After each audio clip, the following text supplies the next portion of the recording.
legal, invocando a proteção de Deus, declaro aberta a nossa sessão em data de hoje, 22 de julho do corrente ano. Cumprimento a todos os presentes, colegas, doutora procuradora, advogados e servidores. Em discussão, ato da sessão anterior, aprovado. Vamos dar início aos nossos julgamentos. O bar do Amilcar está a caminho. Nós poderíamos começar com os processos da doutora Érica, não é, que a turma está completa. Eu chamaria, então, o processo 18 na nossa pauta, o agravo de instrumento 080-8420, inscrição e sustentação oral da doutora Brenda Almerinda Araújo Miranda. Fala pela parte agravante. Se encontra a doutora Brenda? Presente, Excelência. Vossa Excelência fala pela parte agravante. Não é isso? Isso. Tem a palavra por 15 minutos regimentais, doutora. Obrigada. Excelentíssima senhora relatora, juíza convocada, doutora Érica, excelentíssimos senhores desembargadores, nobre representante do Ministério Público e prezados colegas, né, demais presentes, um bom dia a todos. Falo em nome da agravante da senhora Adriele Lima de Souza, neste agravo de instrumento que busca a reforma da decisão que lhe negou em caráter de urgência o direito a um tratamento essencial para a sua saúde e qualidade de vida. Bom, há 25 anos, a senhora Adriele, ela trava uma batalha diária contra a diabetes mellitus tipo 1. A jornada da agravante é de uma exaustão terapêutica que já foi devidamente documentada nos autos. Ela já tentou diversos tratamentos, incluindo insulinas mais antigas, como a NPH e a regular, sem sucesso no controle efetivo da doença. Hoje, mesmo com um esquema terapêutico, né, exaustivo, que exige 6 aplicações de insulina por dia, de 6 a 10 picadas nos dedos para medição da glicemia, ela ainda não alcança o controle da doença. Apesar de toda essa dedicação, a senhora Adriele continua apresentando uma grande variedade glicêmica, com episódios diários de hipo e hiperglicemia, que colocam em risco constante, né, de desmaios e convulsões, como a própria médica da doutora Adriele atestou no seu relatório médico. É justamente por essa falha terapêutica, né, que a sua médica indicou em caráter de urgência a evolução para um tratamento mais seguro e eficaz, que é o sistema de monitoramento contínuo, né, o Freestyle Libre, associado a insulinas de nova geração, que é a Tresiba e a Fiasp. E ela foi categórica no seu relatório ao afirmar que para o perfil da senhora Adriele, não há terapêutica listada no rol da ANS que substitua esses insumos em questão de eficácia. Então, excelências, né, contudo, o juízo de primeiro grau e a decisão monocrática, né, no segundo grau, negaram a tutela de urgência, privando a agravante desse tratamento essencial para a sua saúde. Basicamente, né, a tese da operadora se baseia em 2 pontos principais, né, da operadora de saúde. A ausência do tratamento no rol da ANS e uma suposta exclusão contratual. Ocorre, excelências, que esses exatos argumentos eles já foram analisados e rejeitados por esta mesma turma, né, por essa terceira turma, por essa terceira Câmara Civil há poucos dias. Peço vênia para invocar o julgamento que foi ocorrido no último dia 10 de julho, no agravo de instrumento 0809-60616. Aquele caso não era apenas similar, ele era faticamente idêntico a esse. A paciente em questão era a senhora Abinoana Lima de Souza, inclusive irmã da hora agravante, Adriele. O diagnóstico era o mesmo, diabetes tipo 1, com grande variedade glicêmica. A prescrição era a mesma, feita pela mesma especialista, inclusive, porque ambas as irmãs vão na mesma médica, né? Então, foi a mesma prescrição. A operadora, inclusive, de saúde também é a mesma, né? A Humana Saúde. E os argumentos da recusa também são os mesmos que combatemos hoje. Naquela oportunidade, esta colega da Câmara, por maioria dos votos, negou provimento ao recurso da Humana para garantir à paciente, né, no caso a irmã da senhora Adriele, o direito integral ao tratamento. o voto vencedor, conduzido pelo eminente desembargador Vivaldo Pinheiro, aplicou com precisão a Lei 14.454 de 2022, que superou a discussão sobre a taxatividade do rol e reconheceu a abusividade da recusa, quando não há substituto terapêutico eficaz no rol, que é exatamente o caso em questão, como foi o caso da irmã dela e como é o caso da senhora Adriele também. Então, excelências, a tese que fundamentou as decisões negativas, que ora privam a senhora Adriele do tratamento, né, foi uma tese vencida no julgamento da sua irmã de um caso idêntico. Então, o entendimento majoritário, portanto, desta Câmara é em sentido diametralmente oposto. Seria uma quebra da isonomia, portanto, e da própria segurança jurídica se essa mesma turma, diante de dois casos espelhados, de duas irmãs com a mesma condição de saúde, proferissem decisões conflitantes. Então, trazendo aqui a questão do periculum in mora, né, e de outro argumento que é levantado pela operadora de saúde, que é a questão do prejuízo financeiro, né, o prejuízo da humana é meramente financeiro. Já o prejuízo da senhora Adriele, com a negativa do tratamento, é um risco iminente à sua saúde, à sua integridade física e à sua vida. Um risco que é absolutamente irreversível, porque, como bem conhecemos, a diabetes ela tem consequências aí, quando não controlada devidamente, que são muito severas, né? Inclusive com amputações de membros, cegueira. Diante de todo o exposto e em respeito a esse recente precedente, né, firmado por esta própria turma, a agravante requer que seja dado total provimento ao agravo de instrumento para reformar as decisões anteriores e conceder a tutela de urgência, por ser esta uma medida que não só preza pela isonomia, né, pela segurança jurídica, mas principalmente pelo direito fundamental à vida e à saúde da senhora Adriele. Essa é a sustentação oral, eu agradeço a oportunidade. Doutora Érica. Senhor presidente, como eu já me manifestei em outra oportunidade, eu considero que, embora imprescindíveis para a saúde da paciente, esses medicamentos não têm cobertura nem regulamentar nem contratual, são medicamentos tipicamente domiciliares e há a exclusão contratual expressa nessa hipótese, não sendo cabível a concessão da tutela. Então, meu voto é pelo desprovimento do recurso e prejudicado o agravo interno. Não sei se nós já temos alguns precedentes em relação a esse medicamento. Eu não sei se é igual, porque esse aqui realmente é.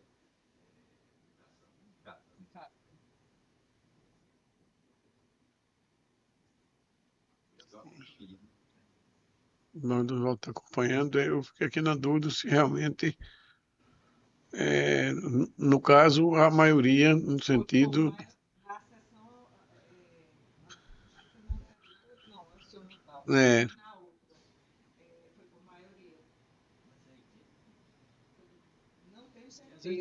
É bom examinar, não é?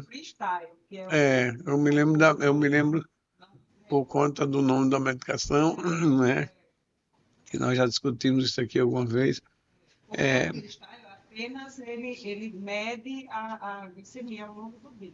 Sim. Dispara para Sim. a questão da insulina. E a adesiva que é a insulina própria para o caso dessa paciente. Mas não são aplicados Em casa. sem necessidade de tratamento ambulatorial ou hospitalar. Não estando enquadrados nas exceções legais e regulamentares para cobertura. Mas esse é o entendimento que eu tenho na questão. Perfeito. Eu vou pedir vista só para retirar essa dúvida, para não parecer, né, decisões conflitantes para a gente, porque eu confesso que fiquei na dúvida em relação ao outro. Essa aqui está bem esclarecido e eu confesso até a minha tendência a acompanhar o raciocínio de Vossa Excelência. Não é? Ok. Então, após o voto da relatora, negando o provimento do agravo, acompanhado pelo desembargador Vivaldo, perdeu vista o desembargador Amaury Moura.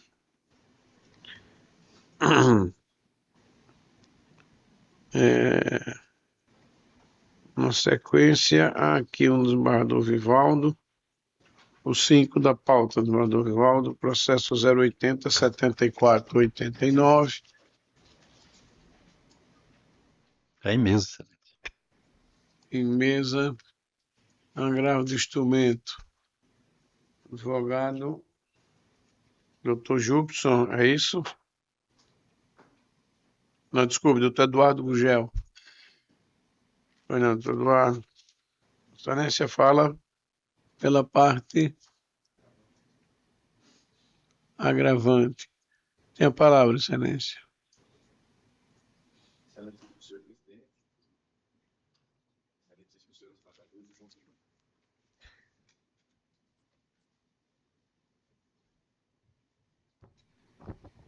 Eu vou tentar ser o mais breve possível, porque a questão ela é realmente singela.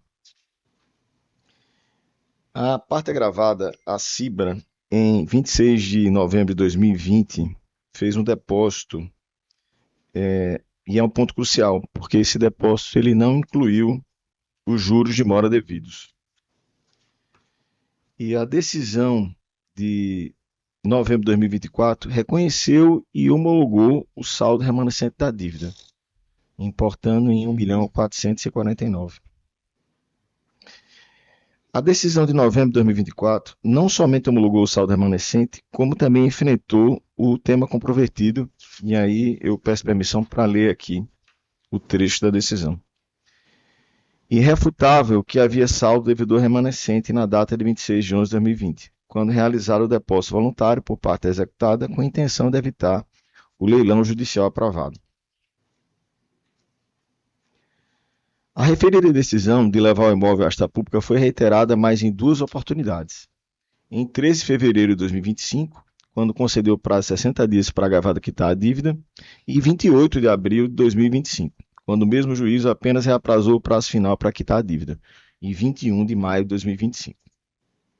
No entanto, Excelências, em 29 de abril de 2025, o juízo proferiu nova decisão, determinando uma nova perícia e também a baixa da penhora das fazendas Estrelas 1 e 2.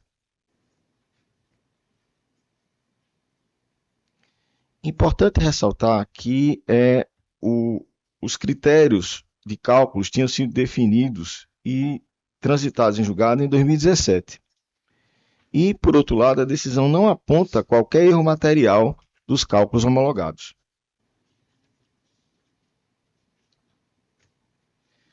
Dessa forma, ao determinar a nova perícia com base numa divergência ou erro material, a decisão de origem não promove a reabertura da matéria exaustivamente decidida e acobertada pela coisa julgada.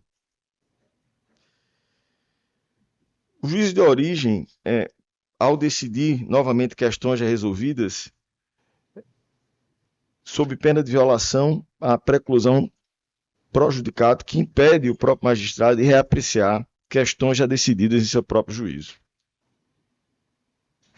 Violando assim os artigos 9 e 10 do Código de Processo Civil, que proíbem decisões surpresas e exigem decisões que vão de encontro ao histórico processual. Importante ressaltar ainda, Excelência, que logo após a decisão, em 8 dias, a parte executada ela promove o desmembramento das matrículas e ela transfere a propriedade para outra pessoa jurídica, o que causa profunda preocupação em relação a ter-se depois a promover-se a tutela judicial e satisfação da execução. Então, por essas razões, vem pedir o provimento do agravo. Pois não, doutor Eduardo, muito obrigado. Doutora Érica, doutor Eduardo Val, desculpe. Excelência, Excelência. eu estou dizendo na emenda de direito processual civil, agravo de instrumento, cumprimento de sentença, correção de erro material em cálculos homologados, perícia contábil determinada de ofício, baixa de penhora após asta pública, possibilidade de recurso desprovido. E eu cito aqui uma decisão trecho em que a decisão atacada expressamente reconheceu que o depósito de 1 milhão e tal foi levantado pelo exequente, mas que subsistem divergências entre o valor pago e o alegado como remanescente, de modo que a alegação de erro material impõe a nomeação de perito para apuração da quantia correta. providência que visa garantir a exatidão e legalidade da execução. Então, em resumo, eu estou Vossa Excelência está desprovendo o recurso. desprovendo. Não há divergência. Proclamo, então, desprovido o recurso nos termos do voto do relator. Chamo 3 da minha relatoria, processo 081-0664.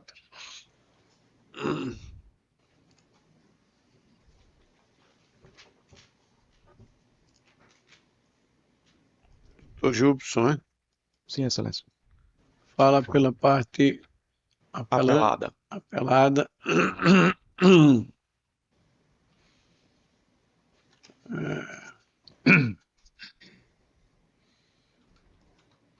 No caso aqui, eu estou negando o provimento ou apelação, Excelência. Nesse Mantendo caso, a sentença, é o 3, não é isso? isso, é o terceiro. Ok. Companhia Hipotecária Brasileira, Roberto Veríssimo Freire. Conclusão do voto aqui é negando provimento ou apelação. Eu abdico da possibilidade de sustentação, então, Muito Excelência. obrigado, Muito obrigado. doutor. Bom dia a todos. Proclamo, então, a decisão é unânime.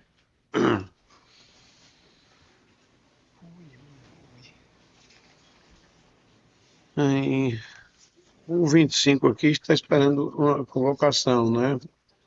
Doutor Luiz Alberto. Processo da relatoria da doutora Érica, o doutor Vladimir está aguardando. Vamos aguardar, então,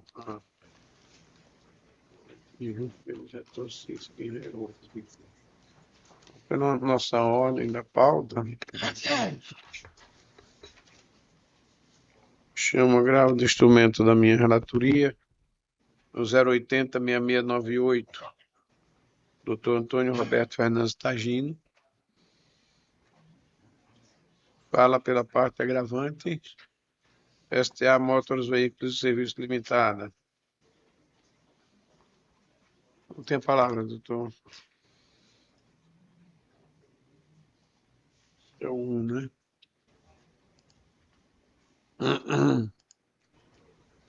Bom dia a todos. Bom dia, desembargador presidente, Amauri, em nome de quem saúde todos os presentes. Serei bem breve, falo em nome da STA Motors, que é uma concessionária Mercedes-Benz aqui na cidade. E no desempenho de sua atividade, a concessionária adquire veículos seminovos como parte do pagamento quando algum cliente vem comprar um veículo novo, né? Numa dessas situações, a concessionária adquiriu um veículo e antes de transferir para o seu nome junto ao Detran, apesar da emissão regular da nota fiscal de entrada do veículo, houve a inserção de uma restrição do tipo RENAJUDE sobre o bem em decorrência de um processo judicial do proprietário anterior. E aí eu quero chamar a atenção para a respeitável decisão do desembargador Amauri quando apreciou o pedido de antecipação de tutela do agravo de instrumento nos embargos do terceiro que a gente manejou. A respeitável decisão mencionou que haveria a concessionária de saber que o gravame teria sido aposto, uma vez que tinha decisão publicada nos autos do processo enfrentado pelo então vendedor do veículo, e neste processo havia advogado habilitado. Ocorre, e é esse o ponto central do questionamento que eu trago, que o processo enfrentado era pelo vendedor, não era pela concessionária. A concessionária não fazia parte do processo, a concessionária não tinha advogado dela habilitado naqueles autos, e não se seria razoável supor, como um padrão regular de due diligence, um padrão regular de diligência, que a concessionária fosse entrar em todos os processos judiciais que tocassem o vendedor, para saber se em algum deles havia alguma decisão tocando aquele bem específico.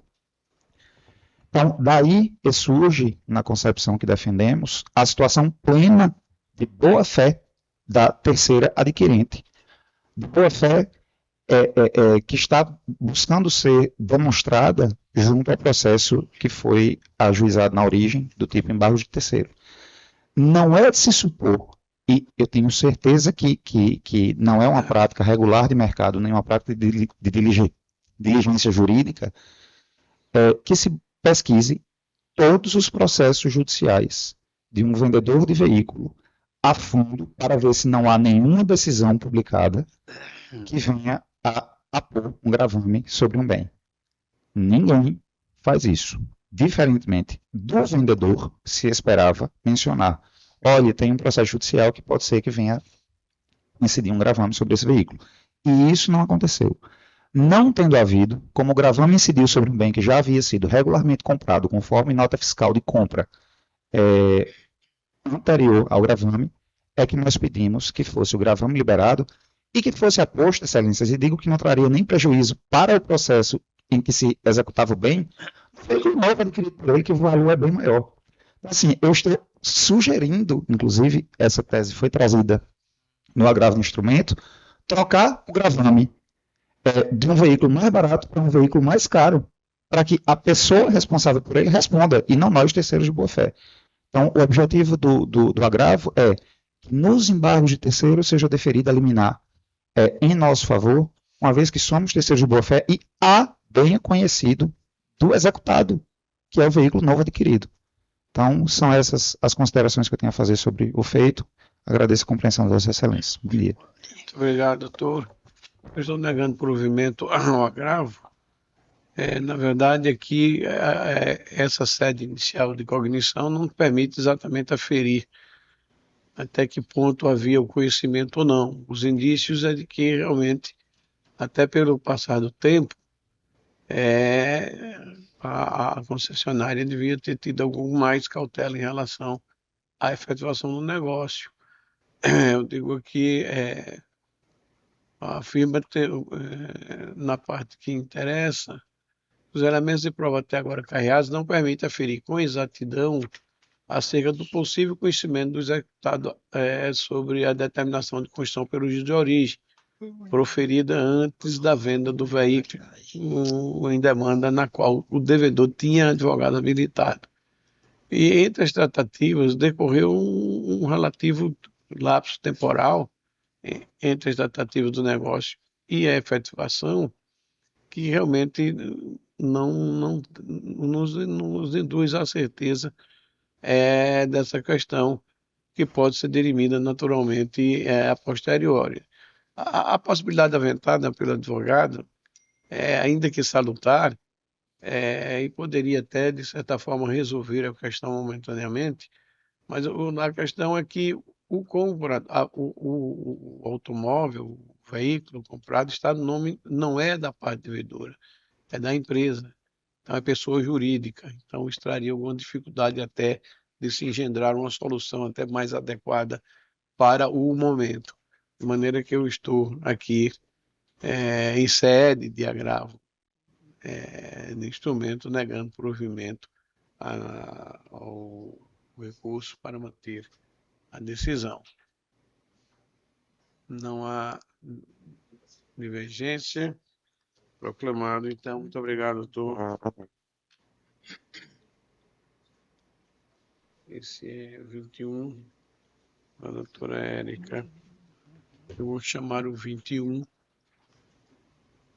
da relatoria da doutora Érica, doutor Bruno, advogado. O 21 é a 1000.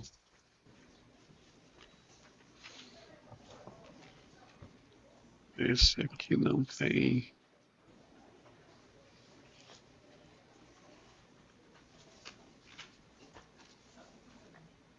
Apelação 084, 8575. Ele fala pelo Bruno apelante. Na verdade, é um duplo apelo, né? Mas a apelação da gente é só sobre reparação. Então, extra patrimonial. Então, não seria, mesmo que haja um eventual desprovimento, eu dispensaria a sustentação, doutora. O meu voto, senhor presidente, é por desprover o apelo da operadora e prover o do autor para condenar o plano de saúde ao pagamento de indenização por danos morais, valor de 5.000. Perfeito. Dispensar. Ok. Sem divergência, proclamado, então, a unanimidade. Obrigado, doutor Bruno. Referências, qual o tipo de chá? Fala do senhor? Hortelã. Isso aqui. Isso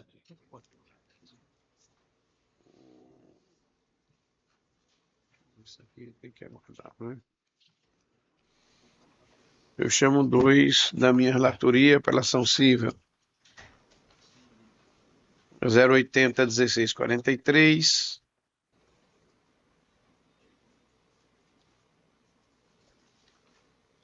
Inscrição do Dr. Vandeilson Araújo Dias.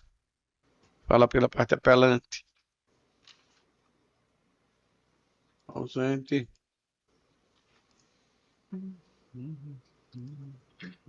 Desprovido do recurso, não há divergência.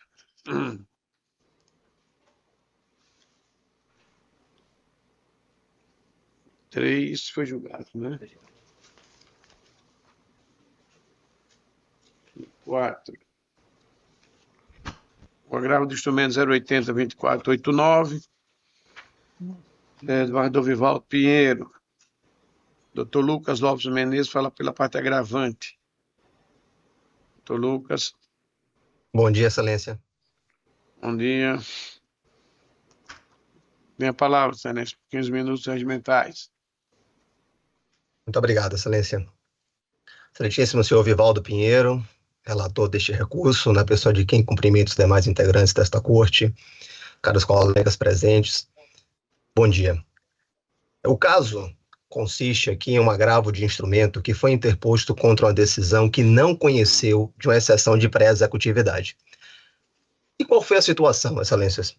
Em um cumprimento de sentença, a TV Novos Tempos ela foi intimada para efetuar o pagamento voluntário da dívida ou apresentar impugnação lá na forma do artigo 525 do CPC. Ela não efetuou o pagamento e não apresentou impugnação.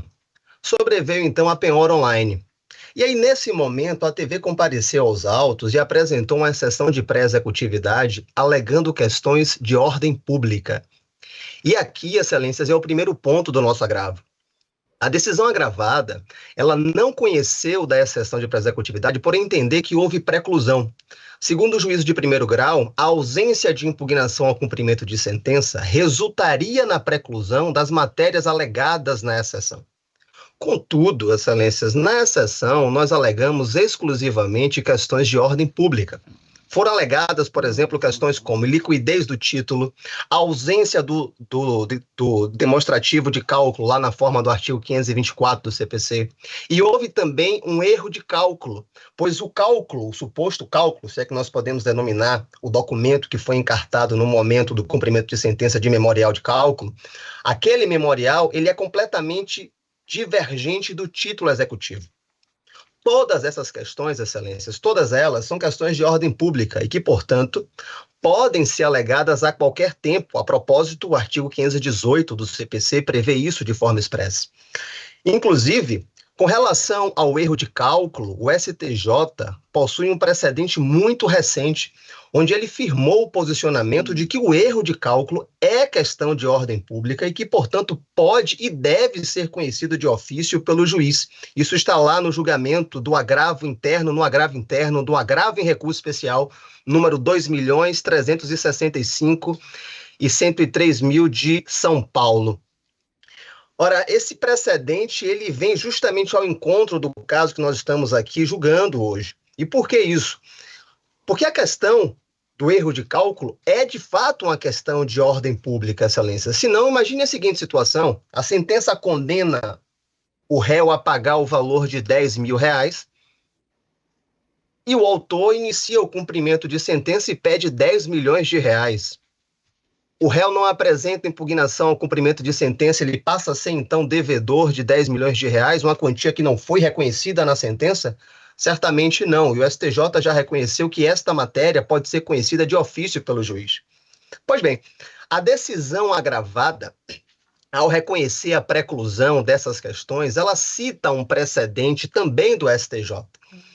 Mas o precedente que é citado pela decisão agravada, ela trata de uma questão completamente diferente destes autos.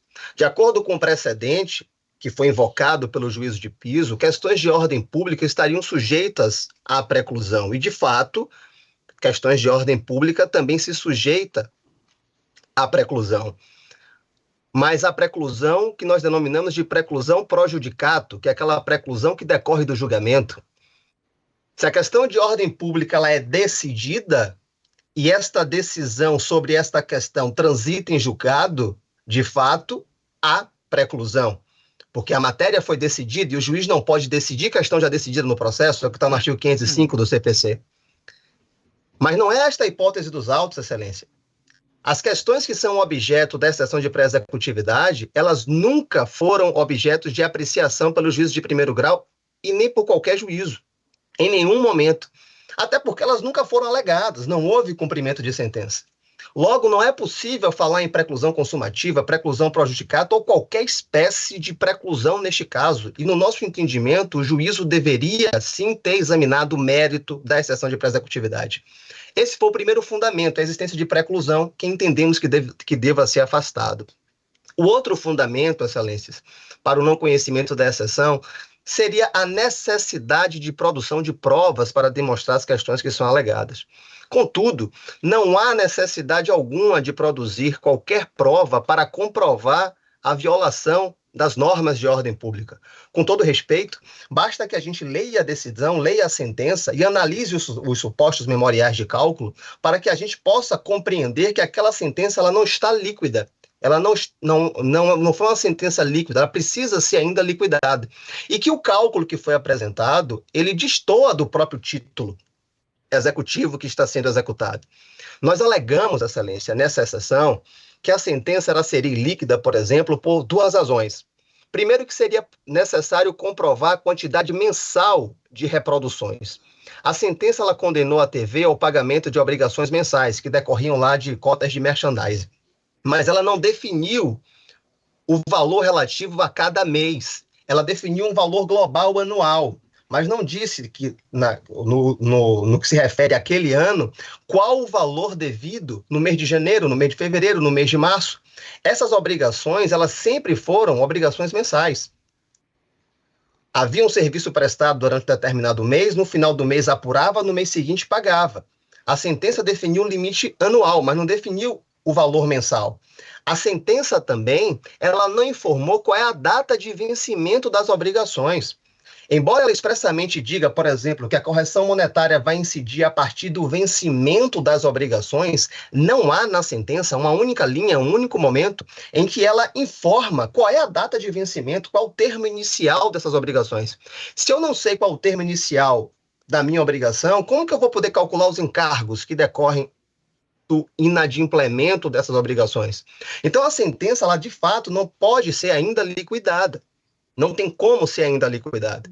Por outro lado, nós alegamos também, como eu falei, erro de cálculo. E aqui é interessante, Excelências, porque o credor, ele já apresentou três memoriais de cálculos distintos neste processo. Primeiro, ele apresentou um memorial de cálculo quando ele iniciou a execução provisória. Teve início a execução provisória quando ainda a apelação não havia sido julgada. Nessa execução provisória, ele apresentou um memorial de cálculo em que ele discriminou as obrigações mês a mês, na execução provisória. Houve bloqueio à época e houve, no meu modo de ver, indevidamente, o levantamento dessa quantia, de uma determinada quantia. Depois, a sentença, a decisão, o acórdão transitou em julgado e tem-se início, enfim, o cumprimento de sentença definitivo. E ele apresenta um novo memorial de cálculo. Só que esse novo memorial de cálculo é completamente diferente do primeiro. E ele não tem nenhuma relação com a sentença. Nenhuma relação com a sentença. Além de não ter relação com a sentença, o credor sequer deduziu o valor que ele levantou na execução provisória. Nós, então, apresentamos a exceção de pré-executividade. Sobreveio, após isso, o terceiro memorial de cálculo, que é diferente do primeiro, que é diferente do segundo, que tem datas completamente diferentes. Datas de vencimento que foram inventadas pelo credor, que não existem no título, não existem na sentença nem no acórdão proferido por este tribunal. Ora, nós temos 3 memoriais de cálculo, 3 cálculos para a mesma dívida, só que a matemática é uma só, Excelências. Enfim, qual memorial de cálculo é o memorial correto? Qual conta é a correta? Não se sabe e não se saberá, Excelências. Porque, como eu já disse, a sentença não é líquida. a sentença não é líquida. E, curiosamente, recentemente agora, mais precisamente no dia 10 de junho de 2025, essa iliquidez acabou sendo, em certa medida, reconhecida pelo juízo de piso. Por quê? Porque agora, no dia 10 de junho de 2025, e esse é um fato novo, que nós apresentamos no julgamento deste agravo de instrumento, a juíza de primeiro grau proferiu uma nova decisão em que ela reconheceu a divergência dos cálculos do exequente e determinou a realização de perícia contábil para liquidar a sentença. Eu peço licença aqui a Vossas Excelências para ler um trecho dessa decisão mais recente dela. A juíza disse: em caso, a perícia técnica é documento essencial para o deslinde da liquidação, de forma a auxiliar o magistrado com conhecimento especializado e esclarecimentos técnicos das questões ainda controvertidas do caso em análise. Ora, a perícia técnica é documento essencial para o deslinde da liquidação. A sentença não era líquida? Como que agora existe a necessidade de uma perícia técnica para ser um documento essencial para finalmente revelar o valor do débito? E ainda há um detalhe. Contra essa decisão, Excelências, o exequente não recorreu. E cabia agravo de instrumento. É uma decisão interlocutória, proferida em cumprimento de sentença, portanto agravável. Só que o exequente não recorreu, e se não recorreu, precluiu, aí sim, houve preclusão sobre a necessidade ou não de prova técnica para liquidar a sentença. E houve preclusão e houve, consequentemente, o reconhecimento tácito de que essa sentença não é líquida. Nós temos aqui, portanto, Excelências, dois atos que confirmam a iliquidez da sentença. A decisão recente que determinou a perícia para liquidá-la e a ausência, o ato omissivo do exequente que não interpôs o seu recurso. Parece-me, eminentes desembargadores, com todas as vênias ao entendimento contrário, que não há dúvida sobre a tese sustentada neste agravo de instrumento. As questões que nós suscitamos são questões, todas elas, de ordem pública, portanto, que podem e devem ser conhecidas de ofício e podem e devem ser alegadas a qualquer tempo. E a sentença, a decisão, o título executivo que fundamenta o cumprimento de sentença, esse título ele é ilíquido. Por essas razões, Excelência, nós pedimos respeitosamente que este agravo seja conhecido e seja provido, seja para determinar que o juízo de primeiro grau aprecie o mérito dessa ação de pré-executividade, seja para que, como nós requeremos no agravo de instrumento, que seja avançado sobre o juízo de mérito, que Vossas Excelências avancem sobre o juízo de mérito e acolha essa ação de pré-executividade para decretar a nulidade do cumprimento de sentença nos termos em que nós requeremos. Muito obrigado pela palavra, presidente. Muito obrigado, doutor Lucas. Ador Ivaldo, Vossa Excelência. Excelência, o voto disponibilizado, eu estou desprovendo e digo na emenda direito processual civil, agravo de instrumento, exceção de executividade e liquidez do título e excesso de execução, dilação probatória, nós estamos julgando um agravo, preclusão consumativa, requisitos para tutela de urgência, ausência, recurso desprovido. É como eu estou encaminhando o voto. Não, nenhuma divergência. Proclama a unanimidade desprovido do recurso nos termos do voto do relator. Eu chamo 6 da relatoria também do desembargador Vivaldo. Da apelação civil 010-2644, doutor Francisco Edson de Souza. Presente, fala pela parte apelante. Presente, Excelência.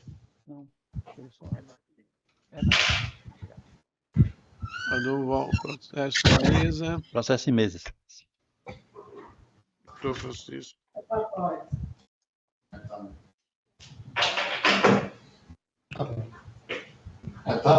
Mais uma vez. Doutor Francisco, Vossa Excelência fala em causa própria. Sim, senhor, Excelência. O nosso regimento, doutor, exige indumentária adequada para a participação da sessão. O paletó? Perdão, Sim, excelência. por favor. Só um minutinho, peço venha, só um minutinho, Pois excelência. não, guardaremos o paletó e a gravata.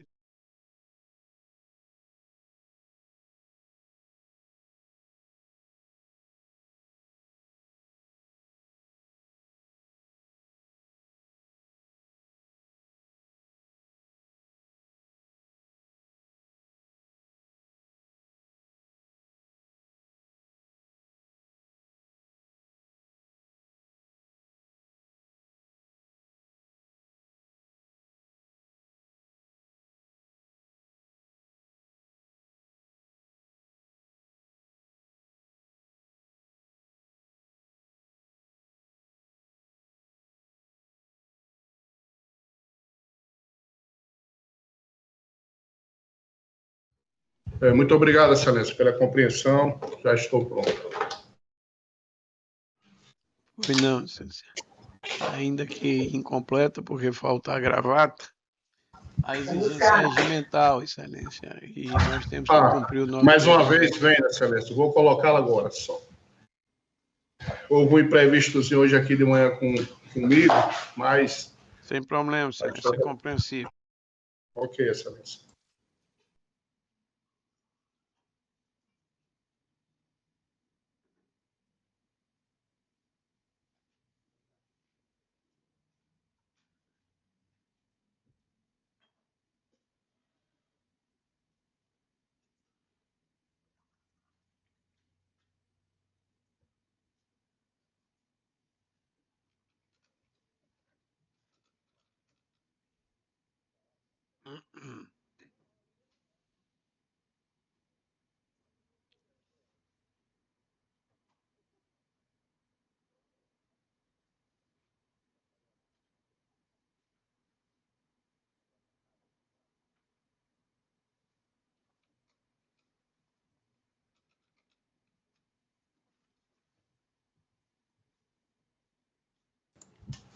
Pronto, excelência. Peço mais uma vez, venha. Houve os imprevistos aqui, mas agora... Não problema, excelência. Está resolvido. Vossa excelência tem a palavra por 15 minutos regimentais. Muito obrigado, excelência. Saldo ao doutor presidente desta corte, ao doutor relator, aos demais membros desta igreja corte, aos serventuários, aos colegas advogados, ao representante do Ministério Público. Excelência, o que nos traz hoje aqui é uma apelação civil, uma ação de manutenção de posse, na qual já foi objeto de análise em outro momento por Vossa Excelência, quando o juízo de piso, ao julgar em primeiro momento, não observou,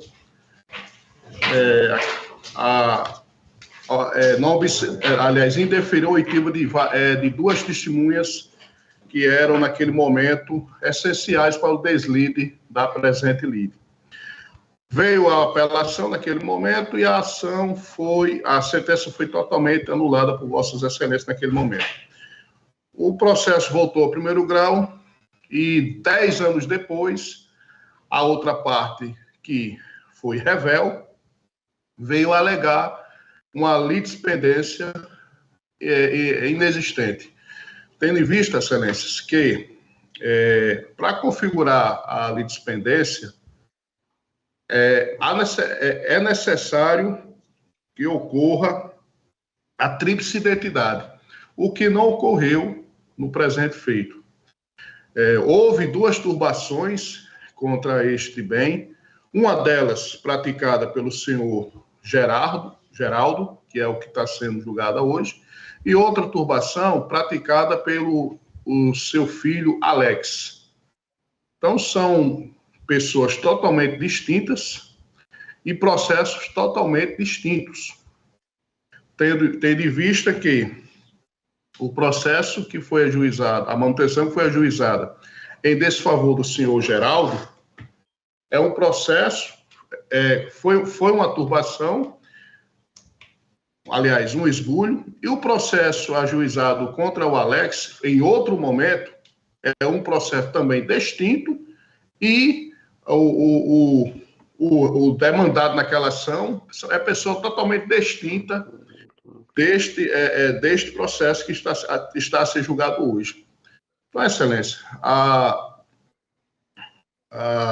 a parte apelante entende que não há que se falar em litispendência, tendo em vista que são feitos totalmente distintos, são demandados totalmente distintos.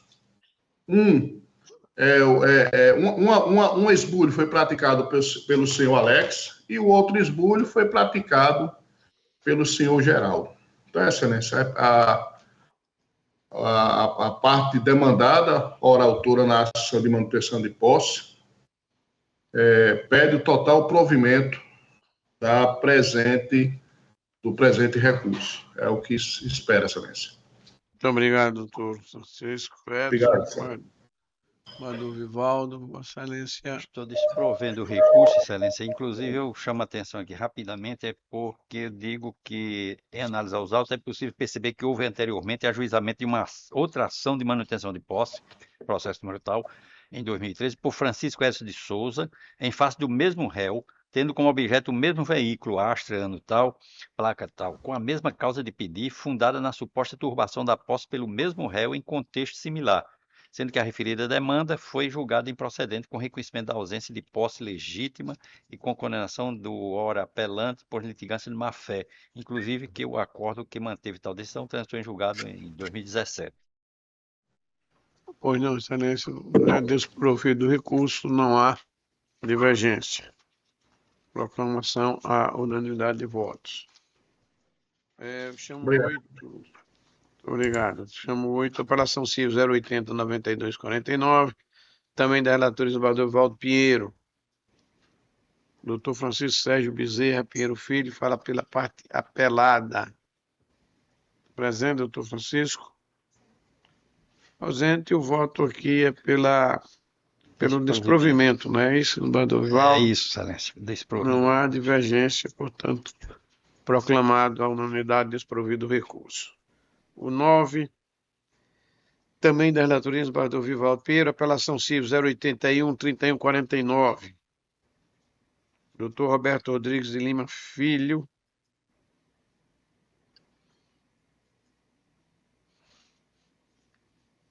Falam pela parte apelada. E doutor Carlos Eduardo Cavalcante Ramos.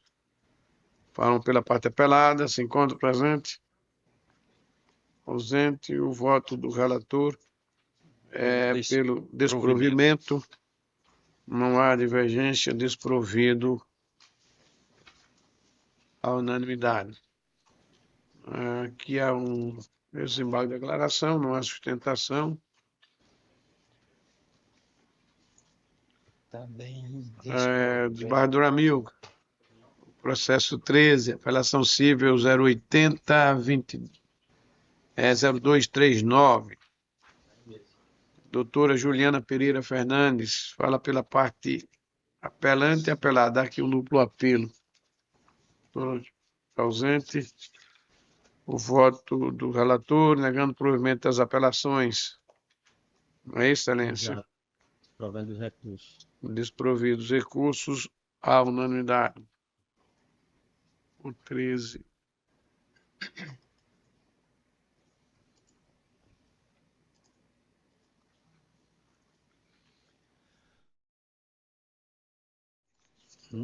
O 14, também da relatoria do desembargador Vivaldo, desembargador Amilcar Maia.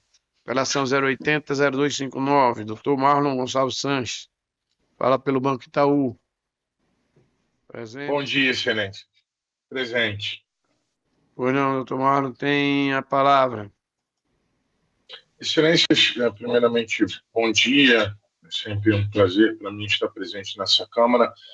O 14, o 15 e o 22 versam sobre a mesma matéria, empréstimo considerado não reconhecido. E os pontos que nós iríamos trazer na sustentação seriam justamente repisar o constante na apelação quanto à legalidade da contratação, quanto ao benefício econômico e quanto ao lapso temporal de descontos desse produto, desse empréstimo consignado, sem que houvesse qualquer tipo de movimentação, qualquer tipo de contestação por parte da autora.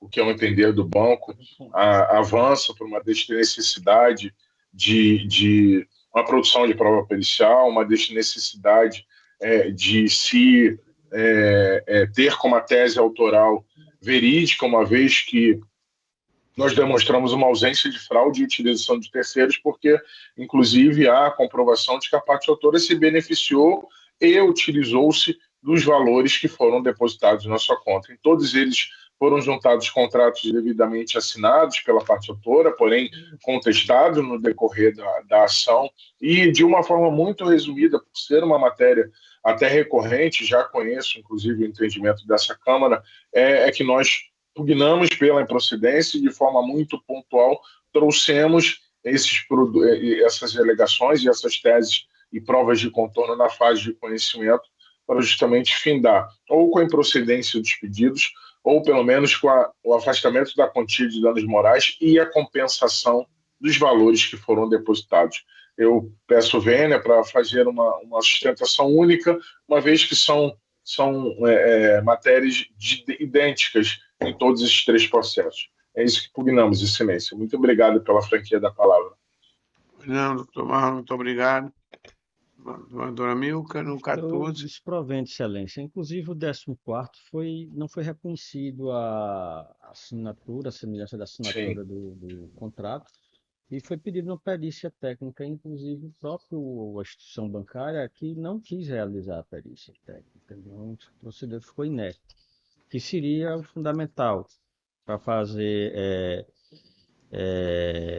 para tirar qualquer dúvida a respeito disso. Com relação a essa questão dos valores, nós não estamos discutindo essa situação à frente, mas hoje a gente já tem recebido alguns processos de fraudes em contrato bancário, na fraude de contratação de empréstimos, aqueles que prestam da geolocalização, e os fraudadores estão chegando na casa de pessoas mais carentes com entrega de cesta básica.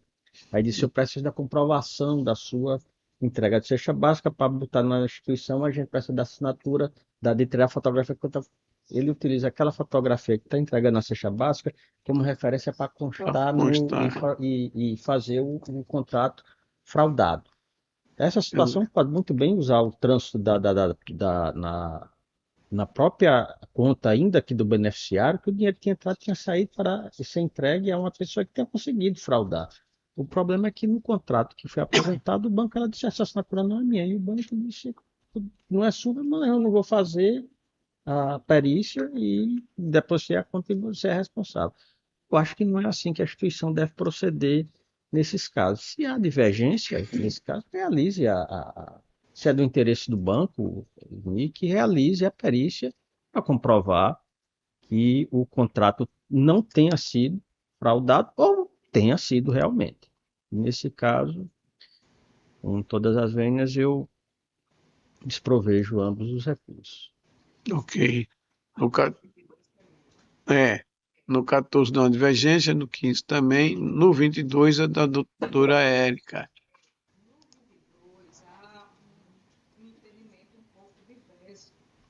Porque o depósito, embora exista a alegação de fraude contratual, o depósito foi realizado na conta da autora e movimentado rotineiramente, sistematicamente por ela. Então, não é o caso daqueles que, ao depósito imediatamente do saque, que é o que o desembargador apontou, não, o depósito foi utilizado paulatinamente pela parte da autora, que ficou de posse deste parceladamente valores, isso, por mais de 5 anos, pagando os impostos. Eu também não posso imaginar que, mesmo que a priori ela não tenha aderido ao contrato, a partir do momento que recebeu esses valores, usou tranquilamente esses valores, durante 5 anos, pagou o empréstimo, propõe ação e não propõe a devolução, porque já aconteceu que a pessoa receber o valor em sua conta da entrada na ação, já conseguiram o valor. Eu não fiz esse empréstimo, eu não quero esse valor, isso não é meu, eu conseguindo, e assim conseguindo, e aí você vai ter a prova da boa-fé, a prova que a pessoa realmente nem desejou, nem a priori, nem com o decurso do tempo, a realização daquele empréstimo. Nesse caso aqui, em específico, o meu voto é pelo provimento do recurso, para julgar improcedente a demanda, por entender que a autora do curso do empréstimo, ela aderiu de forma espontânea ao receber utilizados valores. Pois não, doutora Érica. E, no caso, inclusive, eu estou acompanhando Vossa Excelência. Eu penso que o raciocínio é exatamente esse, em que o presidente tenha, né, de divergir em alguns pontos nessas questões, que eu penso até que nós devemos aprofundar mais essa matéria, porque aqui e acolá, né, há umas divergências exatamente, se torna um quebra-cabeça e muitas vezes nós, por conta de um debate mais aprofundado para que se possa delinear finalmente qual a orientação da Câmara, a partir também das demais, né, que há divergência também nas demais câmaras em relação a isso. Nesse ponto, eu tenho acompanhado Vossa Excelência, porque, de fato, a parte recebe o dinheiro, usa o dinheiro por algum período, né? E depois é que surge a ação, né? Sob a alegação de que não assinou contrato, de que não é devedor, enfim.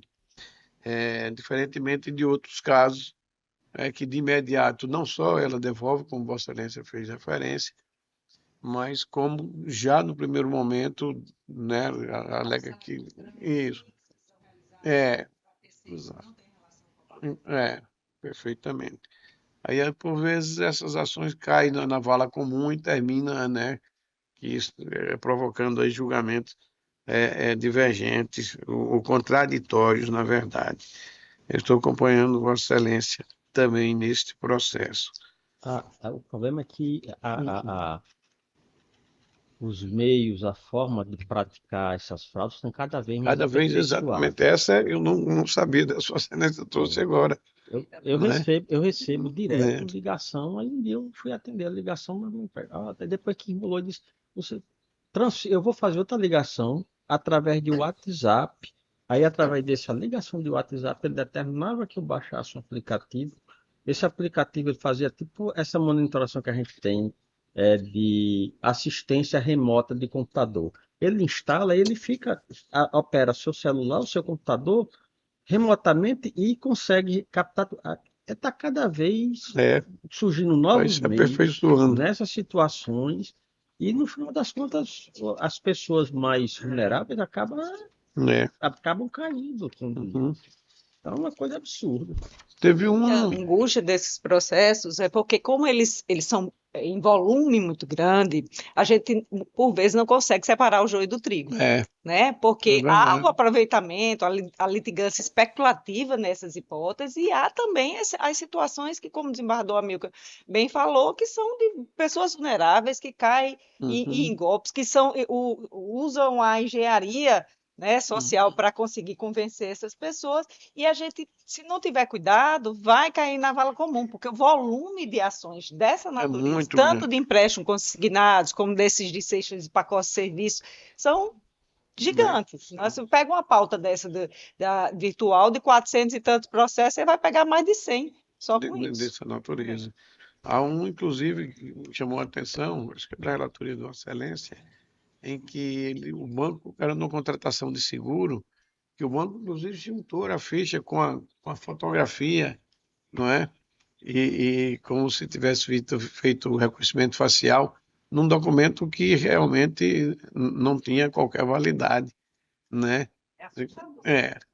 Mas estava lá a foto, aliás, não era algo mais ou menos assim em relação à contratação do seguro, que não houve efetivamente, né? Outros casos que nós temos visto aqui, né? Logo no primeiro desconto, a parte vai e diz que não contratou, ou às vezes um único desconto, né? No primeiro desconto, ela reclama ao banco, o banco retira, devolve o dinheiro, mas mesmo assim eles aforam a ação, tentando, né? Há de todas as espécies.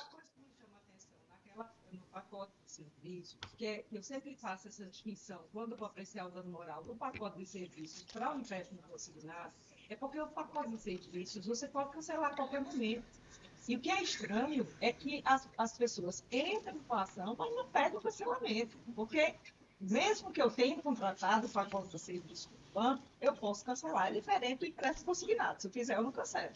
Mas o pacote de serviço eu posso, pelo menos, tentar. Às vezes é falha do advogado, porque uma vez eu vou dizendo isso porque eu teve um problema com um negócio de uma servidão numa propriedade do meu pai, e eu fui surpreendido porque o advogado pediu justiça gratuita para realizar uma perícia. Sem falar comigo, sem falar nada.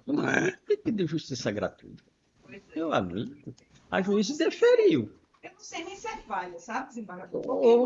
Eu digo assim, falha, porque eu acho que isso aí são os modelos já no sistema que ele já usa ali dentro e outras situações. É porque se não tivesse sido cancelado o pacote de serviço, rotineiramente se concede o dano moral. Se ele tivesse pedido antes o cancelamento, não, o banco já cancelou, então já está resolvido, pelo menos o banco tentou mitigar o prejuízo dele e aí seria considerado, pelo menos na aferição do valor, né? Às vezes tem uma conotação um pouco diferente.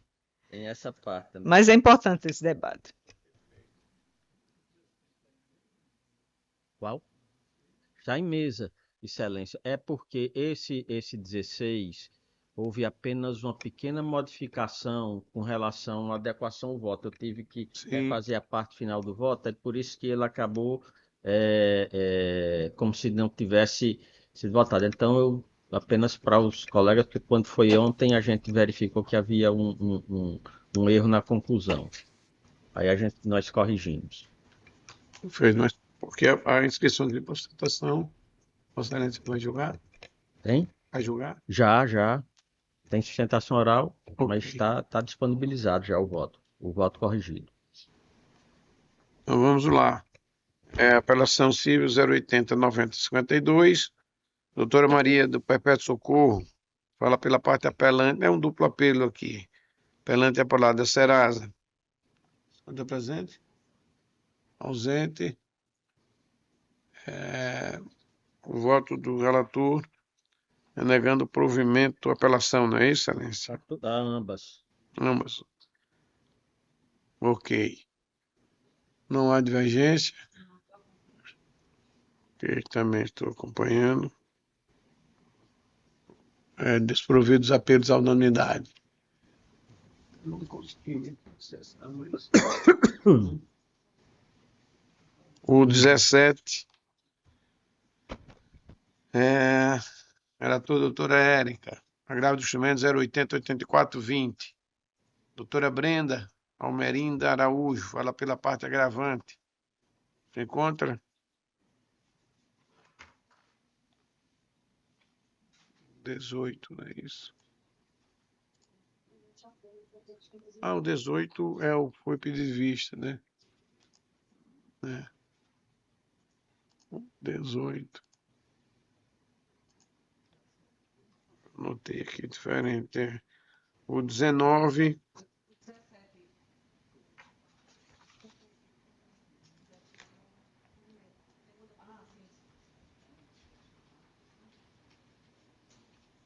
O 18. O 19.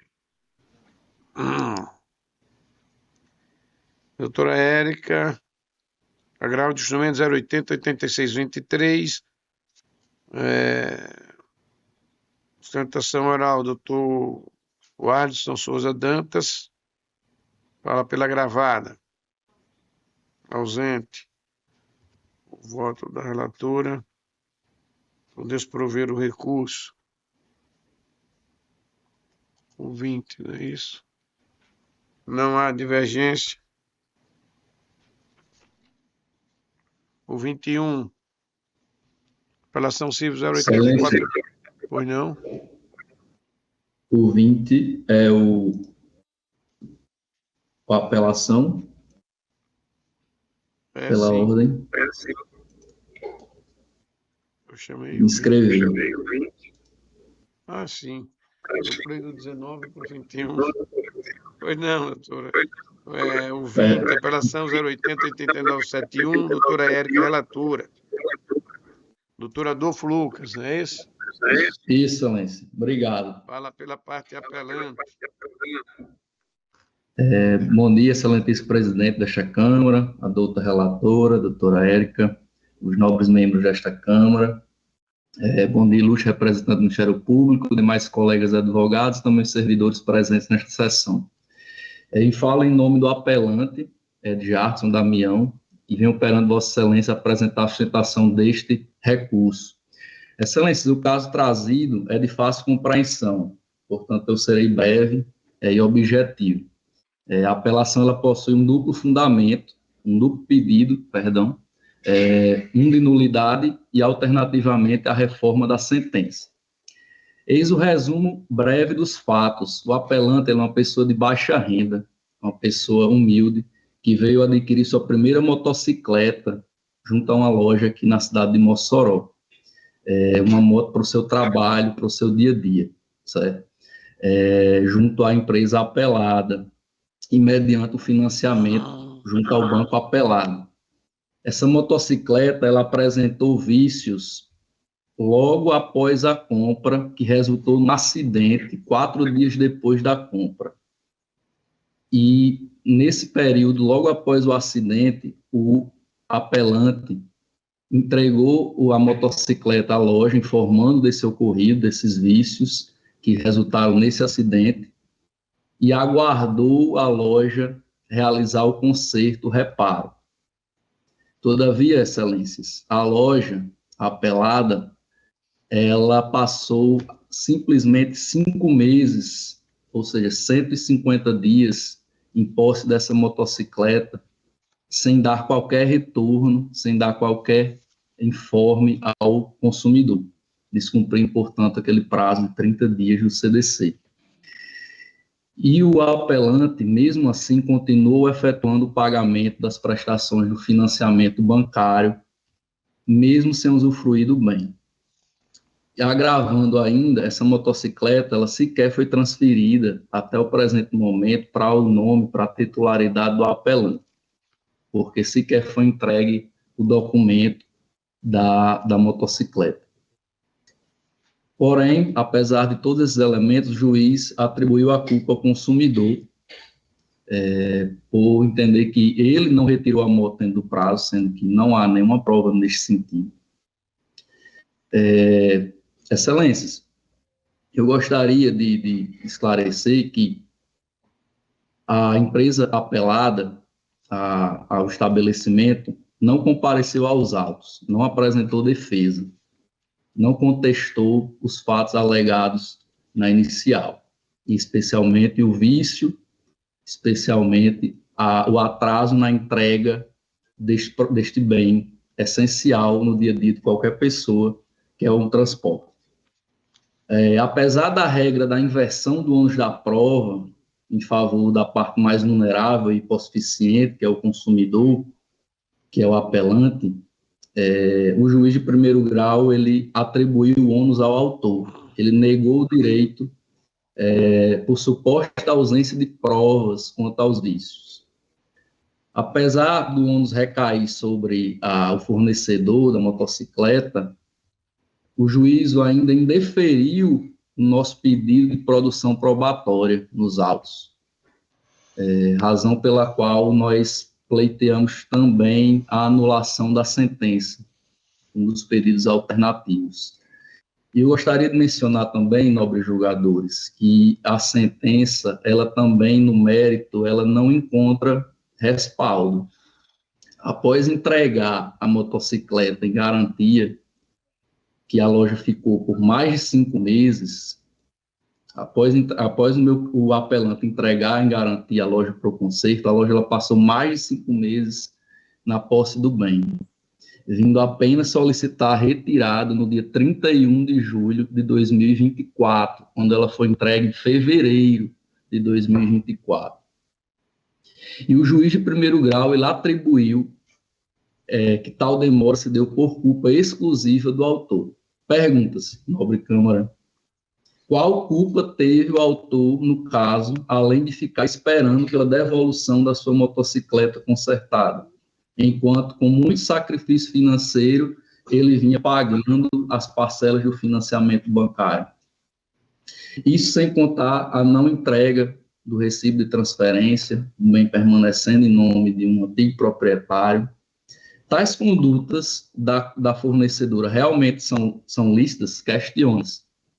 Passar 5 meses sem dar respostas ao consumidor sobre o conserto, para um bem essencial do seu dia a dia, não fornecer o recibo para a transferência.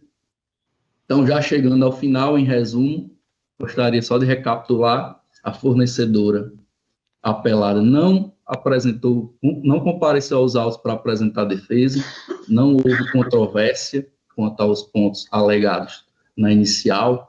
O juiz ele não aplicou a inversão do ônus da prova em favor do consumidor, a parte vulnerável. O apelante também requereu produção probatória, qual foi negada pelo juízo. E, no mérito, houve o desrespeito do prazo de 30 dias do artigo 18 do Código de Defesa do Consumidor.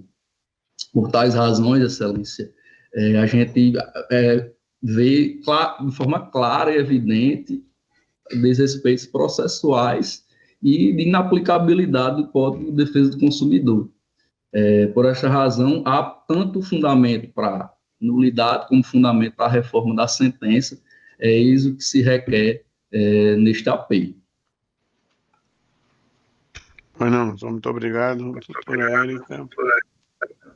Primeiramente, contra a preliminar de CSM de defesa, eu entendo que a prova oral, ela realmente não iria contribuir para a análise dos autos, trata-se de prova eminentemente técnica e acertou o juiz em deferir. Dando um retorno. Quanto ao mérito, é bem interessante esse caso, porque a parte adquiriu a moto no dia 19/2 de 2024. E no dia 23, ele sofreu um acidente nessa moto. Então, ele alega que o acidente aconteceu, né, de 19 para 23, 4 dias depois, aconteceu em virtude de um defeito, um vício na moto que teria ocasionado o acidente. Só que no processo, e de acordo com as provas que seriam próprias para avaliar essa questão, não há como se dizer que houve nexo causal entre o acidente e o defeito da moto. Então, a moto ela não foi devolvida à oficina, ao vendedor, da mesma forma como ela foi adquirida. Ela tem um acidente aí no meio. Para saber se havia vício que importasse na dissolução do negócio, teria que existir o nexo causal entre o acidente e a eventual falha na motocicleta, e isso não ficou comprovado nos autos. Então, com esse entendimento, o meu voto é pelo desprovimento do recurso. Não há divergência, desprovido do recurso, unanimidade. Agora o 21, não é isso? Doutor Bruno, já foi. 22 também. 23... O pedido de vista, né? Grave de instrumento 0817733. Aqui consta, após a despesa do relatório, por via de sustentação oral, a doutora Elizabeth Agra, doutor André Felipe também. Após o voto da juíza convocada divergindo, o relator pediu vista dos autos do Amilcar. Beleza? Nesse processo eu não participei. Pois não, senhor, não tem a palavra para o seu voto vista. É o 23, né? Eu fiz algumas observações a respeito, mas, em suma, eu estou acompanhando o relator. É um processo extremamente litigioso. Ele já vem caminhando há certo tempo, nova execução, iniciada a proposta do Banco do Brasil. Só para ter uma ideia, eu acho que o processo original já deve estar perto de 2.500 partes. Teve acesso a sessão. para lembrar de algumas coisas, porque na realidade eu tinha até de participar do julgamento de um outro curso superior nesse fato, que foi relatado pelo doutor Diego Cabral, que estava substituindo o desembargador Vivaldo. Mas eu faço algumas observações. Eu voto, mas eu acompanho o relator. Pois não. Então, após o voto.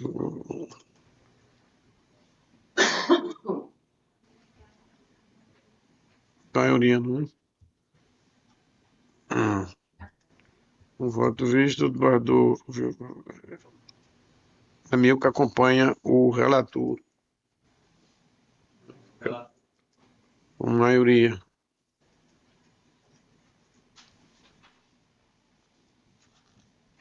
É o seguinte, também da minha, eu pedi vista no 24,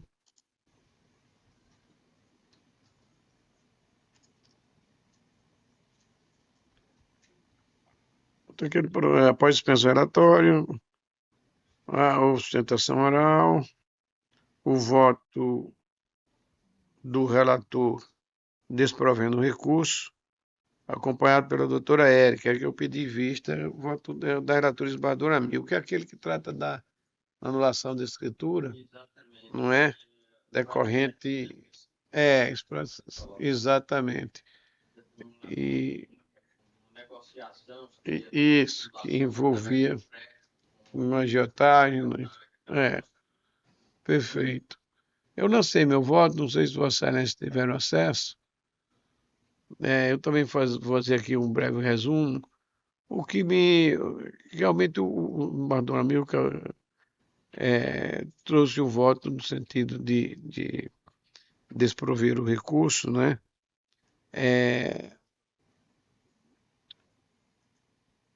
Entendendo que realmente houve a simulação, porque ele alega que o negócio foi feito em decorrência com o pagamento da dívida de agiotagem e que ele teria sido coagido a simular uma escritura de compra e venda dos imóveis que foram dados como garantia pelo pagamento da dívida. O que me impressionou nesse processo, e daí com todas as vênias e com muita dificuldade, eu tive que divergir do relator, é a questão da prova que foi colhida nos autos. Inclusive, na própria petição, ele faz uma confusão entre coação, porque, na verdade, ele diz que houve coação, ele foi obrigado, né, a simular a compra e venda. Se fôssemos examinar a questão pelo lado da coação, certamente já havia decorrido aí o lapso da decadência, porque essas transações foram feitas, datam de 2005, 2016, e só em 23 é que ele veio à foração, quer dizer, uma foi 2016, outra 2017. São 7 ou 8 anos depois, né, da consolidação desse negócio, inclusive da transferência do imóvel, que ele veio à foração. Mas como há discussão em relação à simulação em si, e no caso a contaminação seria de nulidade absoluta, portanto estaria afastada da questão da decadência, como bem disse o relator, e como tem naturalmente decidido nas nossas cortes superiores. Mas o que me chamou a atenção foi a questão da prova em si. O que se tem é a alegação desses empréstimos decorrentes de agiotagem. Ele juntou algumas notas, cópias de alguns títulos, inclusive cópias quase inelegíveis, mas na verdade não se trouxe aos autos sequer o valor dessa dívida, não ficou devidamente comprovado se existia. Há indícios, sim, de empréstimo, porque em algum momento uma testemunha falou no seu depoimento que tem conhecimento que a parte emprestava dinheiro. Mas a transação em si, decorrente dessa agiotagem, e notadamente o valor do empréstimo não ficou devidamente comprovado nos autos. E o que se tem é uma escritura pública regularmente lavrada e registrada no registro de imóveis, onde o próprio tabelião foi ouvido e disse que desconhece que tenha havido qualquer simulação ou qualquer outro tipo de negócio espúrio que possa vir a contaminar aquela relação traduzida ali na escritura de compra e venda. Então, me parece que, ainda que haja indícios dessa agiotagem, a coação, nem tanto essa simulação, ficaram devidamente demonstradas. Eu digo aqui apenas ligeiramente,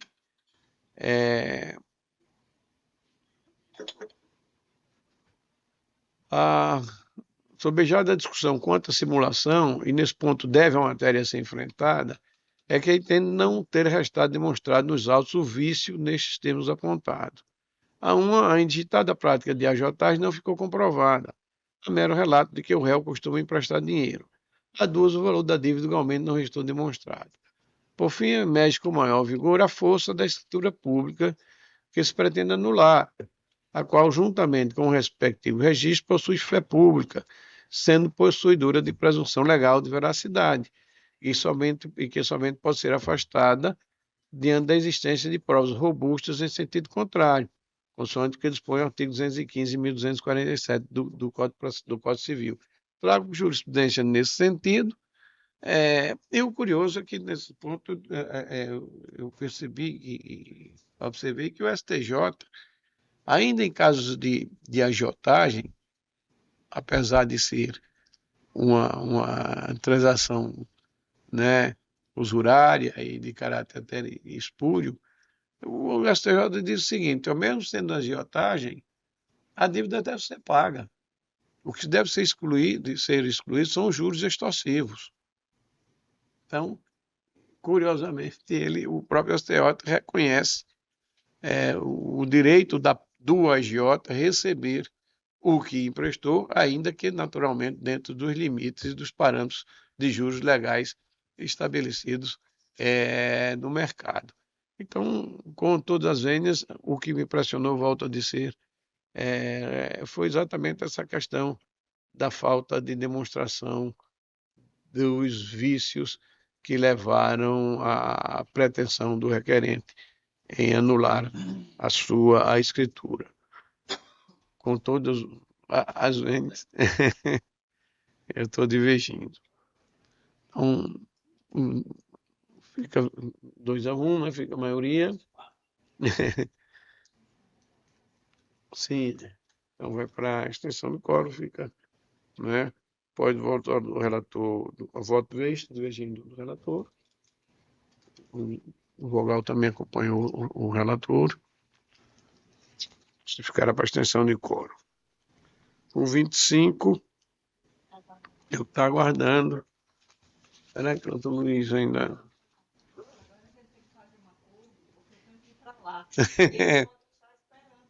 Pronto.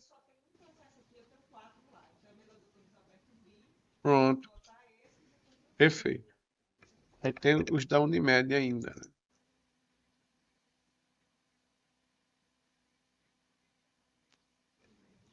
Os da Unimed podem ser julgados, não pode? Pronto.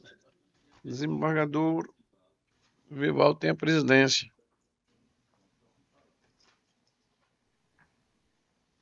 Presidência com muita honra. E o primeiro é o número 7 da pauta. Apelação civil 0803-561, apelante Central Nacional Unimed, apelado Pedro Levi Silva Melo, da minha relatoria. Doutora Fernanda está inscrita para falar pela Unimed, é isso? Parte apelante. Só a inscrição da doutora Fernanda. Muito bom dia, Vossa Excelência, a palavra, Excelência. Eu vou sustentar apenas no número de ordem 26, então irei declinar do número de ordem 7, mas agradeço a oportunidade. Pois não, Excelência, agradeço, Vossa Excelência. O número 7 Ver aqui o voto, ainda está. Hein? Falou 20. Não, acho que ela errou o número. O 7, eu estou dizendo na emenda: direito do consumidor, apelação civil, plano de saúde, negativa de cobertura, tratamento fisioterápico.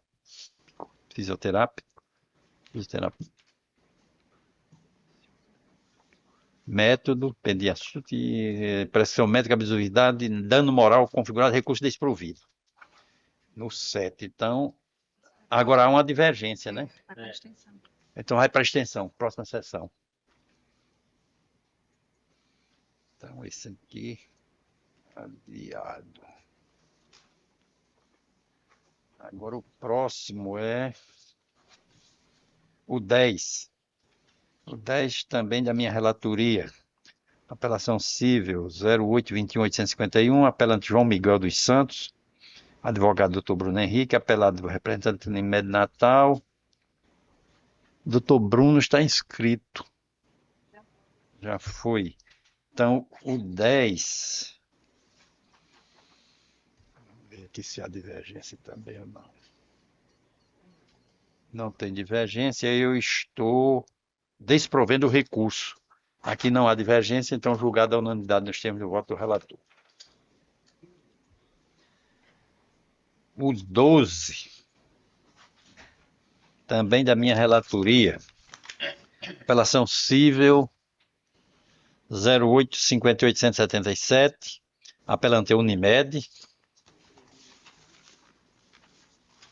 apelado Rosicleide da Silva Santos, a doutora Flávia da Câmara Sabino está inscrita para falar pela parte apelada.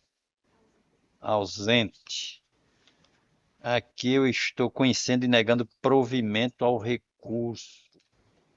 Agora, a divergência. Então, também ampliação de quórum.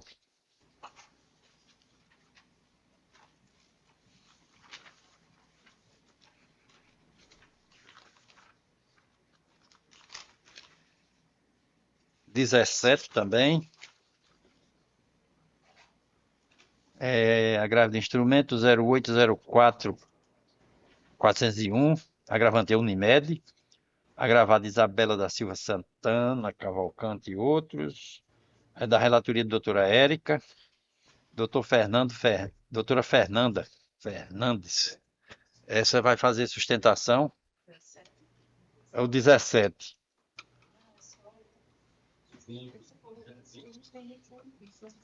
Não. Então é isso que Vossa Excelência vai fazer a sustentação. Me desculpe, me confundi. Pela parte agravante. Médio Natal. Vossa Excelência tem a palavra pelo tempo regimental. Muitíssimo obrigada e muito bom dia a todos os excelentíssimos senhores julgadores da Terceira Câmara Civil do Tribunal de Justiça do Rio Grande do Norte. Cumprimento ainda a representante do Ministério Público, aos colegas advogados e serventuários e serventuárias desta casa.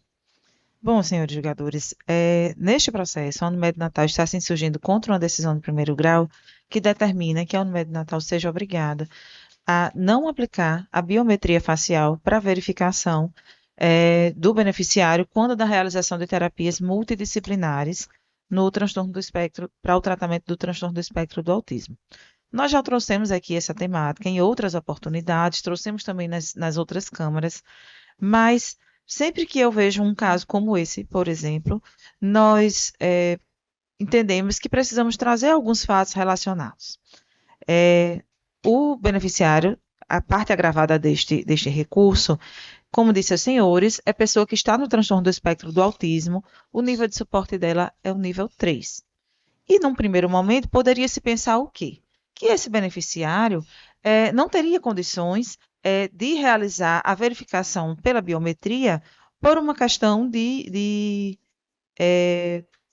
condição mesmo, né? O nível de suporte é alto, implicaria na dificuldade de fazer o próprio beneficiário ficar alguns segundos apenas ali paradinho para fazer a verificação. Mas aí, se os senhores observarem do nosso recurso, nós trouxemos num determinado momento, primeiro, que essa verificação ela é feita em vários momentos. O beneficiário ele passa pela consulta médica, o médico faz a prescrição do tratamento, ele leva a guia ou ao aplicativo e pede autorização, ou o próprio estabelecimento que vai aplicar as terapias. Ali é feita uma autorização mensal. A cada nova terapia, durante a realização, é feita a verificação antes e ao final. Muito bem. Então, é fato que existe uma prévia autorização. E aí, um aspecto que eu nunca trouxe aos senhores, mas que está nos nossos recursos e eu achei interessante trazer. Se os senhores observarem, nós colocamos um gráfico em que demonstra que, dos beneficiários da Unimed Natal, pouco mais de 20%, se eu não me engano, pouco mais de 22%, eles estão no transtorno do espectro do autismo, no nível de suporte 3. Desses beneficiários, mais de 96% consegue realizar a verificação por meio da biometria facial. Então, não é algo impossível. Não é algo que foge à razoabilidade. É algo de adequação. E aí, trago aos senhores também uma experiência que nós tivemos há 15 dias, na última sexta-feira, né? Não da semana passada, da semana retrasada. Durante uma inspeção judicial, lá no centro clínico, no espaço de multiterapias da Unimed Natal, em Candelária, a juíza, doutora Maria Tereza, da 14ª Vara Civil de Natal, foi lá fazer uma inspeção judicial para ver se aquele espaço estava adequado ao tratamento das pessoas do transtorno do espectro do autismo. Para além disso, naquele caso, nós estávamos demonstrando a ela que havia um espaço exclusivo para o tratamento do Pedia Suite e daquelas terapias neuromotoras com aplicação de vestes e órteses. Foi feita a verificação, todo o espaço, todos os profissionais certificados de como era feito, ela aproveitou a oportunidade e viu também como funcionava o tratamento da pessoa que está no transtorno do espectro do autismo por meio das terapias multidisciplinares. E uma das perguntas que ela fez e que me chamou a atenção, não era relacionada àquele processo, foi quanto à verificação da biometria facial. E ela pôde constatar, durante a aplicação das terapias, que era feita aquela verificação. Porque, vejam, senhores, nós estamos no mundo digital. A necessidade de estar diante de uma câmera, por muitas vezes, não está relacionado única e exclusivamente à aplicação de uma biometria facial de um plano de saúde. A gente faz ao entrar ou sair de um condomínio. A gente faz ao entrar ou sair da escola. Eu faço isso o tempo todo. Daqui a um pouco, nos próprios transportes públicos, a gente já tem muitas notícias a respeito disso. Então, isso é parte do cotidiano de toda e qualquer pessoa, incluindo a pessoa que está no transtorno do espectro do autismo. A terapia ABA é uma terapia comportamental. Ela busca que o comportamento daquela pessoa que está em tratamento esteja adequado a uma realidade social em que ela vive. Então, existe a necessidade de que a verificação por meio de uma tela, ela exista. É parte da realidade de todo e qualquer ser vivo que está no mundo atual. Talvez alguns anos atrás não. Mas isso pode ser incluído dentro da realidade do tratamento. Deve ser incluído, diga-se de passagem. E não é nada mais e nada menos do que isso que está se pedindo aqui nestes autos. Que seja permitida à Unimed Natal aplicar a biometria facial. E aí, digo aos senhores, não é única e exclusivamente para controle do plano. É também para a segurança do próprio beneficiário. Se os senhores observarem, ao final nós trouxemos um relatório. E nesse relatório nós demonstramos que são inúmeros os casos, nós numeramos alguns casos, mas que existem muitos outros casos, de beneficiários que estão realizando a terapia ABA num determinado estabelecimento, naquele momento, e no mesmo momento está realizando outro tratamento diverso em outra clínica, a uma outra distância. Isso é estranho. Isso faz parte de um contexto de fraude. Fraude de utilização. Não vou ser amena nas minhas palavras, mas existe, isso é real. A prescrição excessiva de cargas horárias, ela não existe só por uma questão de necessidade de tratamento. A gente sabe que a realidade é diferente. Não adianta fechar os olhos. Então, cabe à operadora de saúde garantir a prestação do serviço, garantir que o beneficiário está, de fato, realizando aquele tratamento da maneira adequada e que nem a operadora e nem o beneficiário está pagando a mais por tratamento que não está sendo realizado ou não está sendo realizado adequadamente. Se ela de 8 às 11 da manhã está numa clínica fazendo tratamento, ela está só ali fazendo tratamento. Ela não pode estar em 2 lugares ao mesmo tempo. É uma criança. Então, a biometria facial, ela existe inclusive como esse mecanismo. Então, eu trago aos senhores a realidade social de que não é algo impossível, tanto que é aplicado a mais de 90% dos beneficiários que estão no transtorno e possuem um nível de suporte elevado, mas também trago aos senhores a realidade de que existe um contexto de fraudes, não só com os planos de saúde, muitas vezes no SUS, a gente sabe, todos os dias esfregam nas nossas caras no noticiário local. E não adianta fechar os olhos para isso.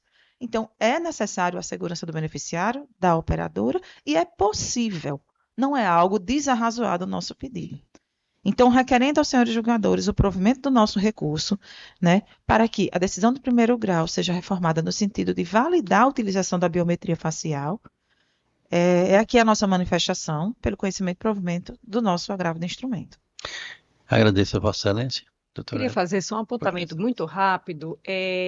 A velha história da régua, né? A gente não pode passar a régua para todo mundo, doutora. E esse é o argumento da senhora, de que 96% eles realizam o reconhecimento facial, quer dizer que a situação da parte agravante é uma situação peculiar. É por isso que é o desprovimento do recurso. Pelo menos no meu entendimento, eu não estou propondo à Câmara que estabeleça uma regra de entendimento que para todo paciente do transtorno de espectro autista nível 3, ele seja liberado de fazer a biometria facial. Mas que dentro do espectro existem peculiaridades, existem crianças com maior sensibilidade, existem crianças que ainda não, a terapia comportamental ainda não chegou ao nível de excelência, de permitir que ele se adeque à realidade, que a nós, pessoas, digamos, entre aspas, normais, lidamos na nossa rotina. A rotina deles não é a nossa rotina. Pode ser que o nível de tratamento dele, com o avanço do tratamento do paciente, ele consiga se adaptar e não ter a aversão que foi demonstrada nos autos a esse tipo de procedimento. Além de ser um paciente de transtorno de espectro autista, também foi a vítima de abuso sexual, tem uma aversão a fotografias. Então, a peculiaridade que se coloca nesse processo que nos traz um olhar atento para ser sensível à situação desse paciente em específico. Então, meu voto é pelo desprovimento do recurso. Não há divergência, então, desprovido o recurso à unanimidade, nós temos do voto. O número de pacientes nessas situações é tão pequeno. Pode ser facilmente proibido possíveis fraudes de outras formas. Nós temos um paciente que, além da situação que ela nasceu com isso, ela teve uma situação extremamente agravável, pelo qual ela passou por uma passagem. E é plenamente compreensível que ela desenvolva algumas dificuldades a mais do que o normal. Eu concordo inteiramente. Pois não, sem divergência, negado provimento à unanimidade, nós temos o voto da relatora. Devolvo a presidência ao desembargador Amauri. Muito obrigado, doutor Vivaldo. Só falta uma. Chegou o Luiz Alberto. A presença do doutor Luiz Alberto, o nosso professor Luiz Alberto. Seja bem-vindo. Para o julgamento do processo 25, não é isso? Pois não. Vamos dar início ao julgamento da apelação civil 082, 87, 37, né?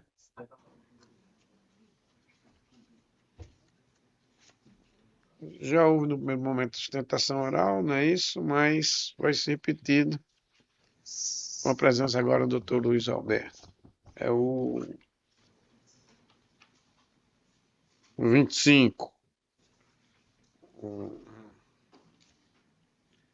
Aqui tem o seguinte: após o voto da relatora, desprovendo o recurso, sendo acompanhado pelo desembargador Vivaldo Pinheiro e do voto divergente do desembargador Amaury Moura Sobrinho, o julgamento foi suspenso, determinando-se a convocação de outro julgador, no caso, o nosso querido colega, amigo e professor Luiz Alberto Dantas, que nos honra com a sua presença. Doutor Vladimir vai fazer a sustentação, repetir a sustentação. Senhor presidente, vou ser bem pontual no aspecto da divergência. Porque a gente, cumprimentando Vossas Excelências, presidente, desembargador Vivaldo, desembargador Amilcar, doutora Érica, que é a relatora desse processo, e o doutor Luiz Alberto, já estive com ele na primeira Câmara, logo cedo, foi meu professor da Universidade Federal do Rio Grande do Norte, meu, eu acho doutora Érica também, se não me engano. Excelências, esse processo, ele trata de uma execução de título extrajudicial que, após um longo tempo de tramitação, foi extinto no primeiro grau de jurisdição por aplicação de prescrição intercorrente, com fundamento lá no parágrafo 4º do artigo 921 do Código de Processo Civil.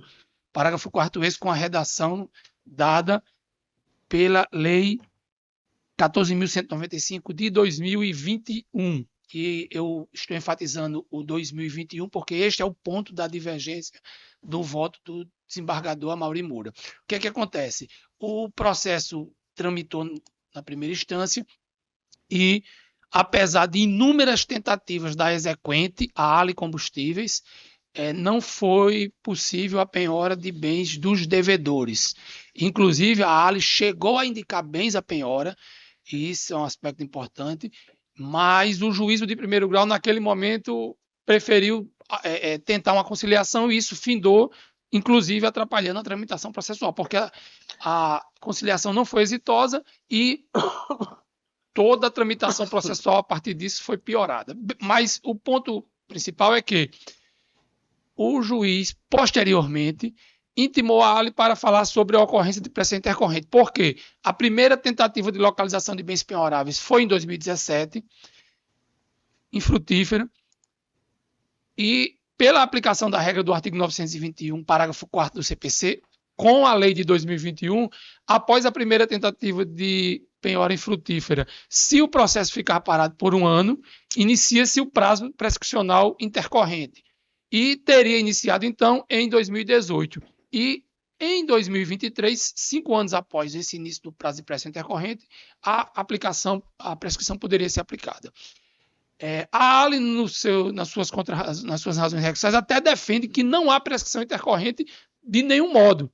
Mas o ponto da divergência do desembargador Amaury, no caso concreto, é que a lei é de 2021. A lei que passou a possibilitar a contagem da pressão intercorrente desse modo. E ela não poderia se valer para a aplicação da prescrição de fatos pretéritos à vigência dela, como ocorre no caso concreto. No caso concreto, o juiz contou o início do prazo prescricional a partir de 2018, de uma lei que passou a viger em 2021. Ou seja, a lei retroagiu. Já isso foi destacado na sustentação oral por ocasião do início desse julgamento, ainda em turma de 3 julgadores, que há precedente desta Câmara no sentido de que é impossível a aplicação retroativa dessa norma para reconhecer a prescrição intercorrente com base em fatos ocorridos em data anterior à vigência da lei. E aqui foi citado o julgamento realizado em 17 de maio de 2024, na apelação civil 024 6528 35 de 2007, da relatoria do então juiz convocado, Eduardo Pinheiro, que naquela ocasião substituía no gabinete do desembargador Amaury Moura, que exercia a função de corregedor. Então, excelências, é esse o ponto da divergência. Se a lei vai ter ou não aplicação retroativa. A Câmara já tem precedente específico que não. E o voto divergente é nesse sentido. E com essa síntese das razões recursais e também em acréscimo desse fundamento do voto do desembargador Amaury, é que a Ali Combustíveis pede o provimento do recurso para anular a sentença que aplicou a pressão intercorrente e determinar a devolução dos autos ao primeiro grau de jurisdição para continuidade do processo de execução de título executivo extrajudicial. É assim que pede a Ali, reafirmando todas as razões excursais e agradece a atenção de Vossas Excelências. Muito obrigado, doutor Vladimir. Doutor Luiz Alberto, como vota?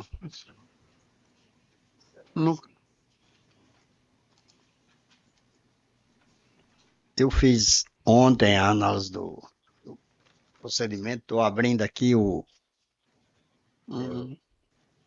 voto tanto da relatora quanto o voto da divergência de Vossa Excelência. Só um momentinho.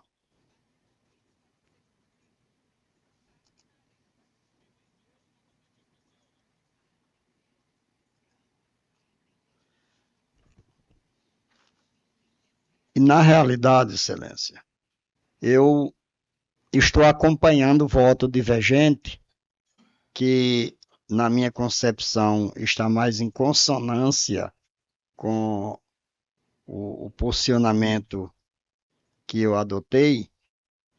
Inclusive, na fundamentação do aspecto da prescrição, eu acompanhei a divergência porque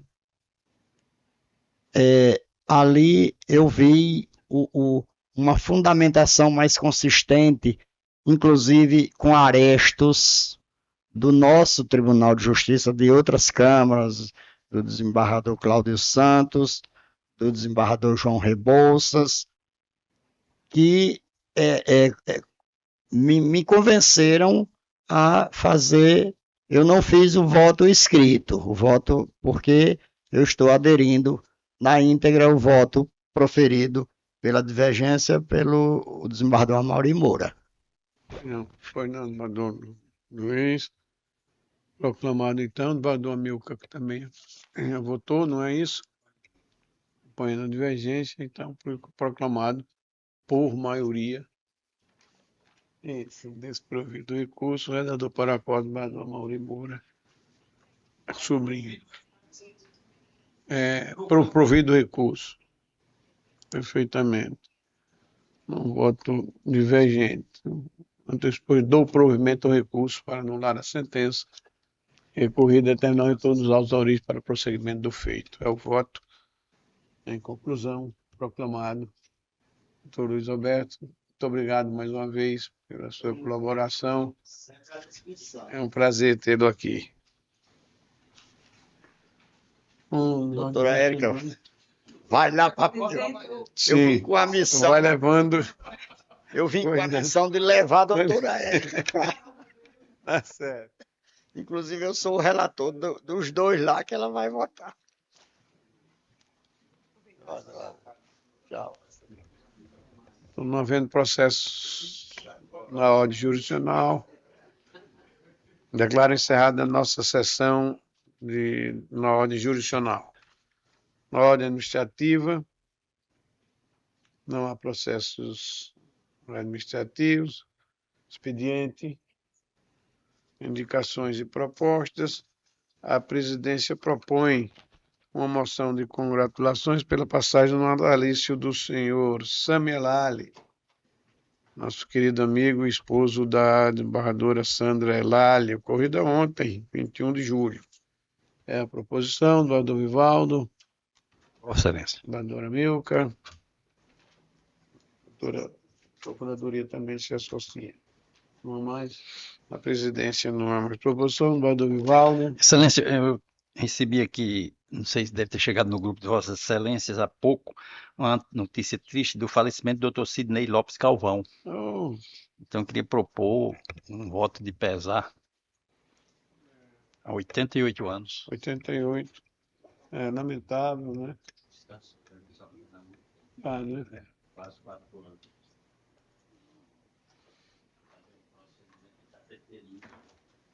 E aconteceu alguma coisa, esse procedimento está feliz. ele passou muito tempo em UTI e nunca mais conseguiu recuperar a mobilidade.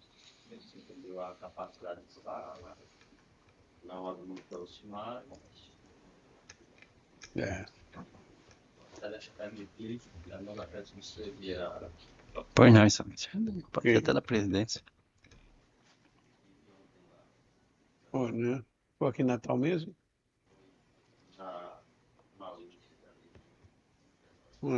De fato eu não soube. Lamentando, aprovada a proposição. Badora Mil, que foi uma coisa. Pode vir das nossas excelências, acho que fala. Muito obrigado, excelência. Assina embaixo também, se permitir. Muito obrigado, é um prazer retornar. Obrigado, doutora. Sempre um prazer voltar a esse convívio, né? A gente passa, ainda que pouco tempo, mas sente falta também da convivência, dos bons colegas, dos bons amigos e dessa vida dele. Esse é o nosso trabalho, apesar de árduo, mas termina nos gratificando. Não havendo nada mais a tratar, é claro, encerrada a nossa sessão, agradecendo a presença de todos.